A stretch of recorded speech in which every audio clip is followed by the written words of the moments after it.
আচ্ছা, গ্রাম বাংলায় তো সবাই গরু পালন করছেন এবং সেখানে কিন্তু বাছুর থাকে এবং অনেকেই সেই বাছুরটাকে বড় করেন।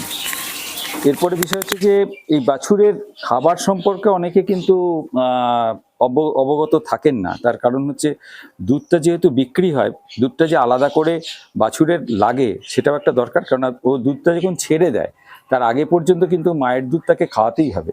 এটা মনে রাখতে হবে যে তার শরীরের ওজনের অনুপাতে যতটা ওজন সে ছোটবেলা থেকে যখন তার জন্ম নিল তখনকার থেকে কিন্তু তার ওজনের অনুপাতে তার অন্তত পক্ষে শরীরের প্রথম দিকে 20%, 20% তাকে কিন্তু দুধটা দিতে হবে। আস্তে আস্তে আস্তে আস্তে সেটা 10%, ধীরে ধীরে 5% নেমে আসবে।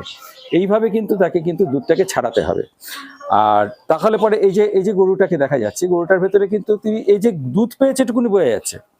এখন এর খাওয়াটা যেটা হবে, এটা আস্তে আস্তে তাকে কিন্তু খাবারটা ধরিয়ে দিতে হবে। খাবারটা ধরিয়ে দিতে হবে মানে কি, তার যে রুমেনটা আছে, অর্থাৎ কিনা এরা তো জাবর কাটে, জাবর কাটলে পরে এদের কি হয়, 4টে প্রকোষ্ঠ থাকে।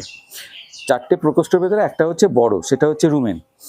এই রুমেনের ভেতরে এই খড়কুটোগুলো পচে সেটাকে ঠিক মতন হয়, অর্থাৎ ডাইজেশন হয়ে সেটাকে কিন্তু খাবারে পরিণত হয়।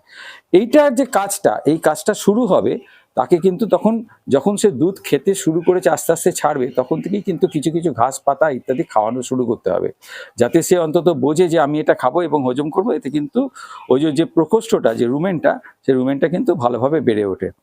তারপর এই অবস্থাতে তাকে অন্তত পক্ষে প্রতিদিন যদি ওই যেটা সুষম খাওয়ার সেটা 500 থেকে শুরু করে আস্তে আস্তে আস্তে আস্তে 1 কিলো পর্যন্ত, তারপরে যখন সে গরম হবে, গরম হওয়ার পর থেকে পরিচর্যাটা তখন আবার পরে আর এক রকম হবে।